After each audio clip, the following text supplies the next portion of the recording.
नमस्कार दोस्तों, आप सभी का बहुत बहुत स्वागत है। इस वीडियो के माध्यम से बताया गया है एक अछूत महिला कैसे अपने जीवन संघर्ष के दौरान मनुवादियों से मोर्चा लेते हुए अपने जीवन का लालन पालन करती महिला हम दलित समाज के लिए एक सबक बन गई है।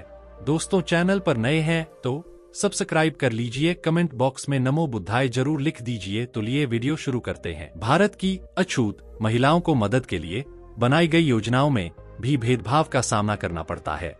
भारत में जाति व्यवस्था की उत्पत्ति हजारों वर्ष पुरानी है। महक और उनके पति ने जब पहली बार पूर्वोत्तर भारत राज्य के एक कस्बे के स्थानीय बाजार में समोसे की दुकान खोली तो उनका कारोबार काफी अच्छा चला, लेकिन फिर अन्य विक्रेताओं को पता चला कि महक अछूत महिला थी। उन्होंने उसके समोसे खरीदने वाले ग्राहकों पर चिल्लाना शुरू कर दिया। उन्होंने उसके पति को उसके द्वारा तैयार किए गए भोजन को बेचकर बाजार को प्रदूषित करने के लिए धमकाया। उसने महीनों तक यह सब सहा, फिर हार मान ली। महक ने क्या गलत किया था? वह दलित परिवार में जन्मी थी, जो कि अछूत वर्ग का सदस्य था, जो कि भारत की प्राचीन और अब आधिकारिक रूप से अप्रचलित जाति व्यवस्था में सबसे निचला समूह है। महक दिखने में, बोलने में या व्यवहार में कुछ अलग नहीं थी, लेकिन किसी को उसका पारिवारिक नाम पता चल गया था, जिससे पता चलता था कि वह स्वर पालने वाले परिवार से थी, जो कि केवल दलितों द्वारा किया जाने वाला काम है।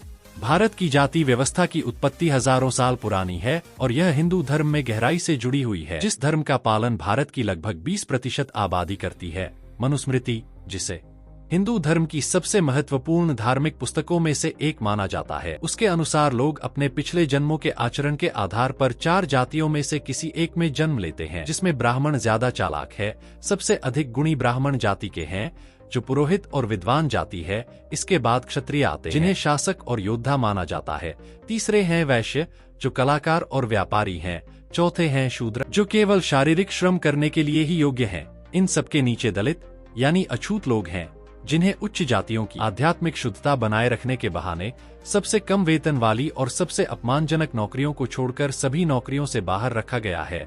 दलित महिलाएं भारत में सबसे बुरे काम करती रहती हैं, जैसे कि कूड़े के ढेर से कचरा बीनना और उसे रिसाइकिल करना। भारत ने 1950 में आधिकारिक तौर पर जाति आधारित भेदभाव को गैरकानूनी घोषित कर दिया था। यहाँ तक कि उनकी मदद के लिए स्थापित कार्यक्रमों के लिए आवेदन करते समय भी उनके साथ भेदभाव किया जाता है। महक से 2024 की गर्मियों में एक गैर सरकारी संगठन के माध्यम से मिली, जो महिलाओं को व्यावसायिक प्रशिक्षण प्रदान करता है। उसे अपना स्टॉल छोड़े हुए करीब 2 साल हो गए थे। अब वह कुकिंग का कोर्स पूरा कर रही थी। इस कोर्स से उसे एक सर्टिफिकेट मिलने वाला था, जिससे उसे उम्मीद थी कि उसे सरकारी बैंक से माइक्रोलोन मिलने की संभावना बढ़ जाएगी। यह बैंक भारतीय रिजर्व बैंक द्वारा समर्थित है और यह उन लोगों को दिया जाता है जिनकी आर्थिक स्थिति कमजोर होती। कपड़ों की मरम्मत का व्यवसाय शुरू करने के लिए, सिलाई मशीन खरीदने या दूध और पनीर बेचने के लिए गाय खरीदने के लिए माइक्रोलोन पर्याप्त हो सकता है। महक की योजना एक बड़े शहर में स्थानांतरित होकर एक रेस्तरां शुरू करने की थी। महक को समोसा स्टॉल लगाने के लिए माइक्रोलोन चाहिए था। उसने 18 महीने पहले ही माइक्रोलोन के लिए आवेदन किया था, लेकिन उसे सफलता नहीं मिली। अर्थशास्त्री मोहम्मद यूनुस और बांग्लादेश में ग्रामीण बैंक द्वारा इसकी शुरुआत किए जाने के बाद से भारत सहित कई विकासशील देशों में गरीबी कम करने की नीति के रूप में सूक्ष्म ऋण कार्यक्रमों को अपनाया गया है। माइक्रोलोन लाभ के लिए गैर लाभकारी और सरकारी स्वामित्व वाले बैंकों द्वारा दिए जाते हैं। भारतीय रिजर्व बैंक इस क्षेत्र को नियंत्रित करता है और राष्ट्रीय सरकार द्वारा प्रायोजित गरीबी उन्मूलन योजनाओं के तहत बैंकों द्वारा दिए जाने वाले माइक्रोलोन के गारंटर के रूप में कार्य करता है। दलित महिलाओं के लिए भारतीय रिजर्व बैंक ब्याज दरों सहित प्रोत्साहन देता है, जो अन्य महिलाओं को दी जाने वाली ब्याज दरों से लगभग आधी होती है। दलित महिलाओं को एक दुविधा का सामना करना पड़ा। दलितों की सहायता के लिए एक कार्यक्रम के लिए अर्हता प्राप्त करने के लिए उन्हें सरकार द्वारा जारी जाति प्रमाण पत्र प्रस्तुत करके यह साबित करना था कि वे दलित हैं, लेकिन यह प्रमाण पत्र उनके लिए दलित के रूप में पहचाने जाने और उनके साथ भेदभाव किए जाने का साधन बन गया। बुंदेलखंड की दलित महिलाएं अपने गांवों को सूखा बनाने के लिए हाथ मिला रही हैं। जिन महिलाओं से मैंने बात की, उन्होंने बताया कि जब बैंक कर्मचारियों ने उनके जाति प्रमाण पत्र देखे तो उनका नजरिया कितना बदल गया। इसका कोई सरल समाधान नहीं है, लेकिन पहला कदम समस्या की गंभीरता को समझना है।